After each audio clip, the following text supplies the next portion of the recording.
to Elmhurst, our community. We're here at the Community Bank of Elmhurst in the Business Zone. I'm Ken Bartels, your host. And today we're going to go back in time to 1850 and some points forward from that and talk a little bit about the Churchville Schoolhouse through the eyes of the schoolmarm of the Churchville Schoolhouse, Jessie Wandersee. And Jessie, welcome to Elmhurst, our community. Thank you for having me. In full regalia. Of course. First off, how long have you been with the History Museum? Sure. And how long have you been the schoolmarm? I started at the History Museum as the part-time educator in 2015. And then in 2017, I became the supervisor of education services. But I've been the schoolmarm at the Churchville Schoolhouse from day one, so beginning in 2015 up to today. Now, I mentioned that the Churchville Schoolhouse, dating back to 1850, on its original site, that's a little unusual in the state of Illinois. I don't know how many exist, but I'm sure there's a few. But in our area, that's very unusual. How is it that the Churchville Schoolhouse is part of the Elmhurst History Museum? So originally the land for the schoolhouse was donated by the Fisher family, and anyone who's familiar with the area would recognize the Fisher name from Fisher Farm that's maintained by the Bensonville Park District. So August Fisher donated the land for the schoolhouse, and after that they maintained it for quite a while. It was a school until about 1930, and at a certain point, I believe in about 1988, it went to Elmhurst School District 205, and they maintained it for quite a while. In 2001, it was deeded to the city of Elmhurst, and at that point, we undertook a major restoration of the building. A new foundation was put in, a basement, new HVAC, and that renovation was complete in 2010, and then the schoolhouse was reopened to the public. Yeah, it was in difficult shape, I know, when the city formally took it over. As you would imagine a building from 1850 to be, it went through a lot. As you would know from your experience at History Museum, we did a program called Elmhurst Time Travelers that was set at the museum for almost all of its 9-year run. So very familiar with being inside the History Museum. So its original use, when District 205 had it, how did they utilize it? So teachers were allowed to take their classes there, and the teachers, as far as I know at the time, would dress up on their own and they would run their own schoolmarm kind of program for the day. I'm sure that was a lot more challenging than what I have to deal with because that was pre-renovation, so we're talking about little in terms of heat or air conditioning, lack of restrooms, all of those things that we are now very happy to have there today, but they were able to do that with their classes, and then when the building started to fall into disrepair is when everyone decided maybe a new partner was needed to keep it standing. Now I know as the schoolmarm, you interpret your role as well as the role of the schoolhouse in the approximate time frame of 1910. Is there a reason that that's the year you are representing? Sure. The reason 1910 was chosen was because it was the earliest date where we had records in order to really be accurate with what we were portraying. So we had a teacher name, we had a school list, we knew how many students were there, we had an idea of what they were learning every day. So we wanted to be as accurate as possible with how we were portraying a day in the life of a student, and that was the earliest date we kind of came up with to focus on. So expand on that a little bit. What did the average day consist of? For a school teacher, we're talking about 9 to 4. That was the hours for Churchville School, which is a fairly long day for a student. And the teacher would arrive about an hour before his or her students because they would need to open the schoolhouse and clean it up and start the fire and pump the water for the day and all of that great stuff. At about 10 minutes to the hour when the school's going to start, they're going to start ringing that bell that's still in the tower there to make sure the kids are run into school, and then they start their lessons for the day. Attendance, and then of course Churchville being a one-room schoolhouse, we're talking about 8 grades, 1st grade through 8th grade, and that is a wide range of students. So no teacher could be expected to be able to accommodate 8 grades and lessons simultaneously. And so that teacher is taking students in groups for what they called a recitation. So they're getting kind of private lessons off to the side in the schoolhouse while other grades are doing their self-guided work back at their desk. And this goes on until about noon. Everybody breaks for lunch, and then they come back and continue on with their afternoon. Once the children are gone, the teacher's day is not over yet, because she or he has to stay, clean the blackboards, get the lessons on there for the next day, bring more fuel for the potbelly stove, do all those little things that need to be done, because One-Room Schoolhouse, the teacher is not only the teacher, but the principal, the lunch person, the janitorial staff. They have to be everything all of the time. And the basic curriculum would have consisted of what? And I know obviously it would vary by the grades. But Absolutely. So of course the foundation of education was the 3 R's. So reading, writing, arithmetic. But at Churchville, they would also study history and geography. If a teacher at the time had a skill in music or art, they might teach them that as well. Physiology was an interesting thing. Hygiene was something that they taught at the time. And again, as you said, it's going to change depending on whatever grade the children are in at the time. So, a one-room schoolhouse, advantages, disadvantages, if you will.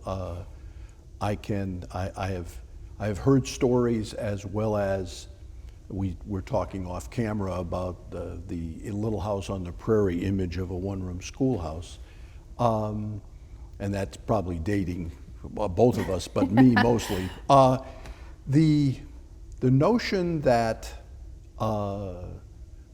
8 grades are in one room, and the 4th graders listening to the 8th graders and whatnot, what kind of educational experience do you feel like that provided?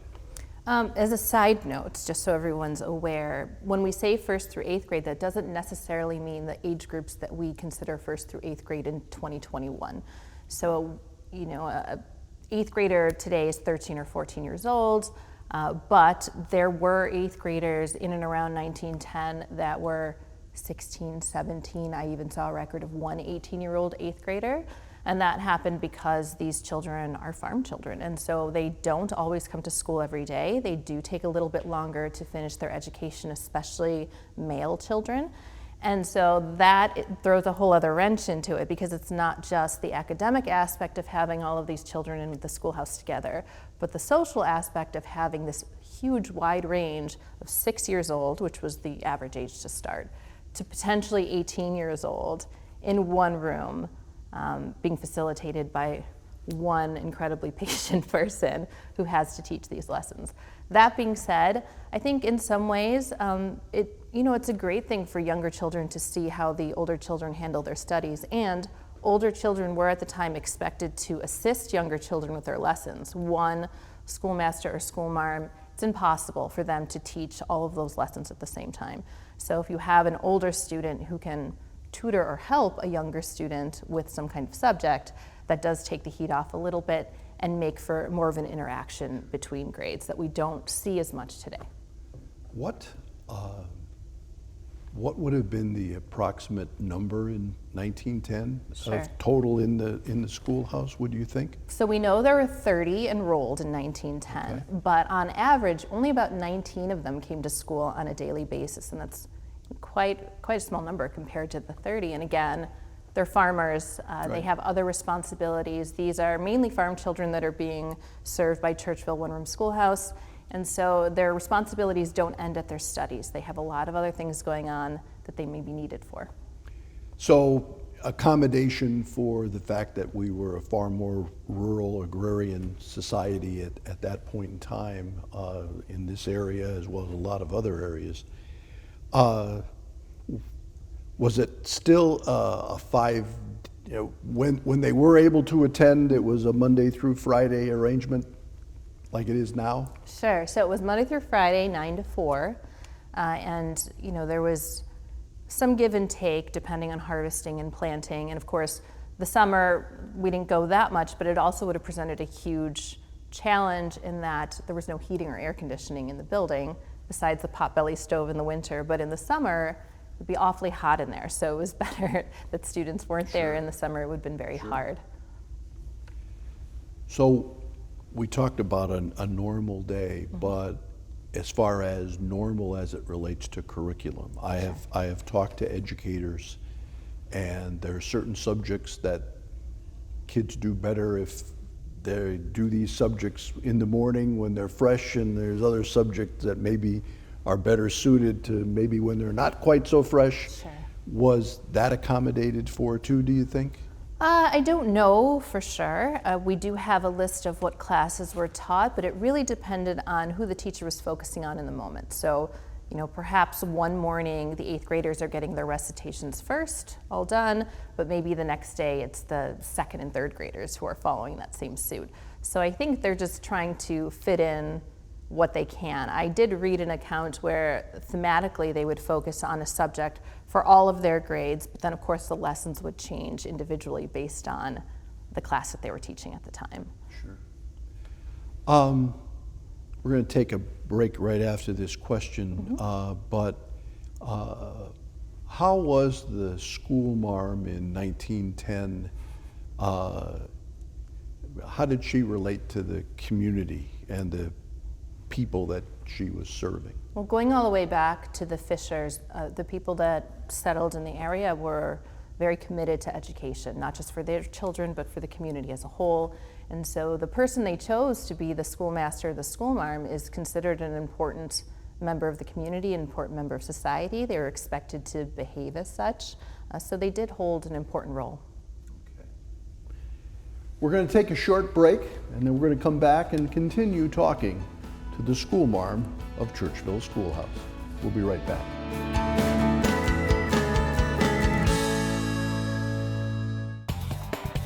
The Community Bank of Elmhurst Business Zone has modern co-working space and a conference room free for our business customers. Visit the zone today at communityelmhurst.com. Member FDIC, Equal Housing Lender.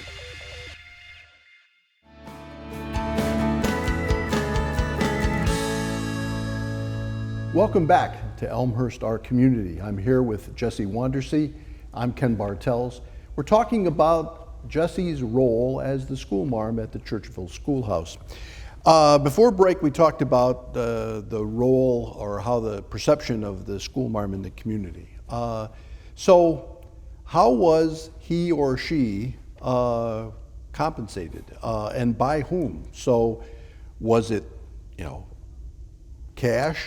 I presume some of it was, but I mean, did the school marm also get paid off in bushels of apples? I mean, I'm just.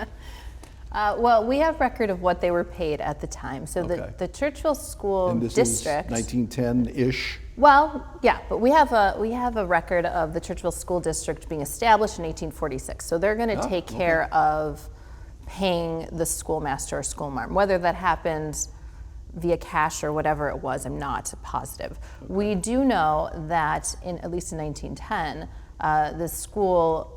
Actually, we portray Arley Wheeler in 1910, who for the longest time we thought was a school marm, but it ends up it was a schoolmaster. When we found that out, that was fun.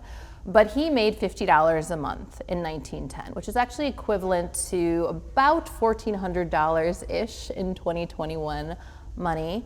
And what was interesting that I found about this particular school district is that overall, generally in the country, a female school teacher would make on average maybe $10 or so less than a male school teacher at the time. But in Churchville, they were actually making the same amount of money starting at around the turn of the century on forward. So there was a school marm in place the year before Arley got there, and she made more money than he did because she had been there 2 years. So that was actually pretty rare and very interesting to find out. Relatively progressive for the time. Absolutely. Yeah. Mm-hmm. The school supplies, the supplies that were necessary for the children, how much of that fell on the families and the children? How much was provided at that point in time? I don't know for sure at this particular school. I do know just from general history, parents maybe would supply a slate and their slate pencil in order for them to bring it to school.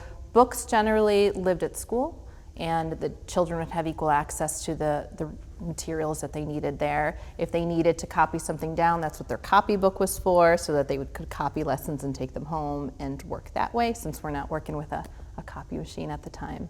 But in terms of each student didn't have their own individual set of books, that was pretty rare. Want to touch just a little bit on discipline. Yes. Obviously light year change from today going back as far as we've been talking about, but the normal classroom discipline, I'm thinking about, as you said, the age range from 6 to potentially manhood, and the issues that might present for the school marm. What were the normal circumstances? Well, to preface this, keep in mind that once a woman marries, she's no longer allowed to teach. That is not the case with men. Men can get married, raise a family, have their own home, and continue to be a schoolmaster. A woman at the time is getting married younger than they do today, maybe as in her late teens, and once she does that, it's over for her, no more teaching.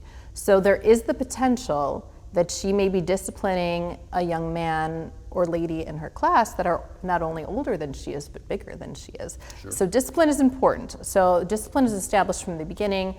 School teachers tend to be stern. That didn't mean that they were mean necessarily. It just meant that a lot of rules were put in place early on to establish discipline. In terms of consequences, those are a little different than what we know today. And actually, the children that come see me at the schoolhouse always tell me this is their favorite part of the whole experience. We're talking about standing in the corner, holding the books out in front of them, holding their arms out in class, putting their nose on the board in a circle, and of course, corporal punishment was still allowed to be happening in school. It was not as controversial as it is today. Nobody would be running home to tell their parents, oh, the teacher did this, and the parents would get upset. They'd probably get in trouble again at home for whatever it is that they did at school. So, COVID-19 aside, how often were you in your school marm role at Churchville pre-COVID and now, knock on wood, Right. sort of post-COVID? Sure. Well, pre-COVID, we would see the majority of Elmhurst public school second graders in the spring. So it was a really busy time between March and May. Now, that's not to say we can't do field trips any time of the year. Now that we've undergone the renovation, they're available anytime.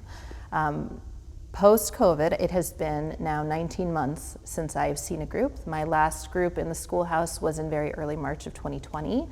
And thankfully, that run is coming to an end. We will see our first in-person group in November next month, and I cannot wait for that to happen. But we really hope to welcome back more classes soon.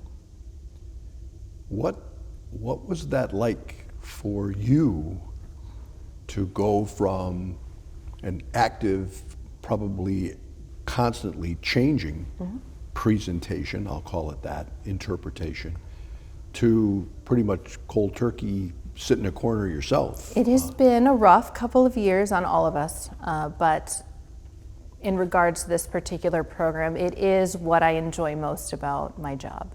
And so that was devastating to lose. We did try and keep our connection with our public. We did a story time with the school marm. I really learned to get comfortable with a camera in my face. We did Edgar Allan Poe stories for Halloween last year.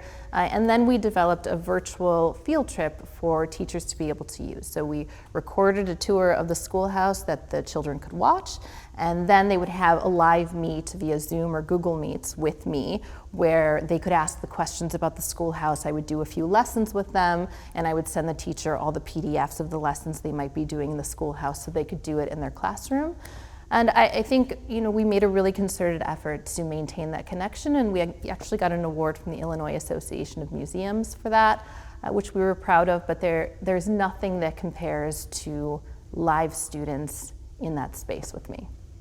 Is the schoolhouse available to the parochial schools in Elmhurst as well? And I presume, Bensonville partakes or could partake. Correct. This kind of thing? Yes, so Elmhurst and Bensonville students, whether public or parochial, are eligible for free field trips to the Churchville Schoolhouse. Okay. The schoolhouse itself, former Mayor Marcucci sort of spearheaded the acquisition and the renovation. How, in your mind, the average Elmhurstonian, I know I can safely say they feel good about the fact that the schoolhouse exists, but I would imagine the average citizen's interaction with the schoolhouse is either through their kids, Sure. and some degree of interaction, or these video presentations and other things, because the schoolhouse certainly is used for some other things as well, Right. but is that primarily how people get their information? Usually, it is through their children. I'll have people come to the museum and I'll see a kid in the corner kind of giving me the side eye a little bit. And they'll go, wait a minute, you were the schoolhouse lady. They go, yeah. So that's the primary way. Pre-COVID, we would have some public programs there, and so we hope to, post-COVID, have more of those to give more community members the chance to see this jewel of their community. The most common questions that are posed to the schoolmarm. All right. Well, my favorite question is, were you the schoolmarm in 1910? Which is not the greatest ego boost ever. But the kids love to ask that one. Other ones, they want to know what's original in the building and what's been renovated. They want to know what discipline was like at the time. They want to know what they study, kind of the same things we talked about today. Okay. Do they want to know what their counterparts in 1910, how did they feel about school? How did they view education? In fact, something I was going to ask earlier that just popped back in my head was, in 1910, the interpretive year, was there an after Churchville? Was there someplace they matriculated to? It depended on the family. I mean, it was absolutely, further education is available in Elmhurst at that point. It just depends on each individual family, what the goals are for their family, what they're able to do at the time, whether the child needs to get working on the farm or whether they have the opportunity to continue their education. So you've already touched on this, but I'm going to ask again. Okay. Your favorite parts of being the schoolmarm? Oh, that's a loaded question. The living history component is what gets me in my heart every time. I think as a child, I was not a fan of history. It was not my favorite subject in school because I felt like I was being asked to memorize a lot of arbitrary dates and times and places that would never stay in my head. And this has completely changed my mind about the way we approach history with students because it gives them the opportunity to put their hands on history. And then it becomes less about a date and a time and a place and more about a human connection to someone from the past. And that to me is a far more interesting story. So instead of the child asking me, what did the kids think about school in 1910? Well, let's go through it for 2 hours and you tell me how you feel about it and how is it different than what you know today and would you switch it if you could and how do you feel about all of this? So that part, watching them kind of come to this realization, oh, these kids were just like me, they just had a different set of circumstances. Or watching when I do public programming, multi-generational families sit down in the schoolhouse and go through lessons together like they're all students at the same time, and then watching that conversation open up between them. Well, when I was in school, this happened, and oh, my grandmother went to a one-room schoolhouse and this is what happened. And suddenly those conversations are bringing people together in a way that they might not have anticipated when they walked in the building. The schoolhouse itself, I know, is not quote unquote open to the public on any kind of regular basis. But the History Museum did do a documentary on the Churchville School House. Yes, my coworker, curator of collections, Dan Lund, did a fantastic job on a documentary about the schoolhouse. It is available on the museum's YouTube page, so anyone who'd like to see that, that's there for you. But Terrific. I encourage you to watch it. Well, I know from students that are, in my neighborhood that I know have been to see the school marm. Yes. Obviously, they're a little older now because Right. of the COVID delays, but when I asked them about the experience, they were overwhelming rather, in their praise of the school marm and how nice she was. Sometimes. Sometimes. I try and make a concerted effort to be Miss Jessie when they come off the bus. And then when they line up in front of me, I give them just a little bit of background so they have an expectation of what's about to happen. I do tell them that when I go in and I ring the bell and I come back out, I'll no longer be Miss Jessie, I will be Miss Wheeler.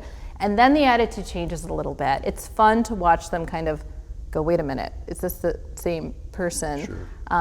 But I don't get nearly as harsh as a teacher would in 1910. This is a learning experience and I want it to be fun. But we do lay on the rules and the strictness, and I do carry my stick around just for fun because I want to give them as close to an authentic experience as I can. Okay. Well, thank you for joining me, Miss Jessie. Thank you. I appreciate it very much. And I would encourage our viewers to take in that documentary on the History Museum's YouTube channel on the Churchville School House. And there's a lot of other things up there too related to the History Museum, which currently has as its primary exhibit on the first floor, the 150th anniversary of Elmhurst University. On the second floor, of course, is the permanent Elmhurst, by all accounts, the history of Elmhurst. And if you haven't been up there, you really need to go up there if you live in this community. So thank you again for joining me. This has been Elmhurst, Our Community. I'm Ken Bartels, and we'll see you again.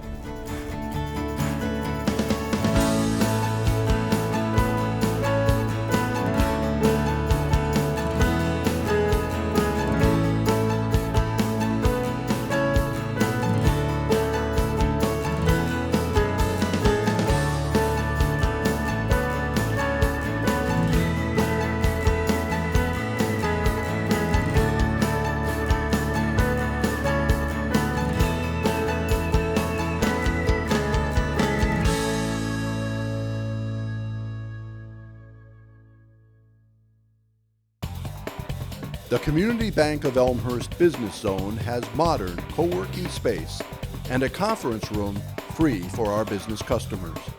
Visit the zone today at communityelmhurst.com.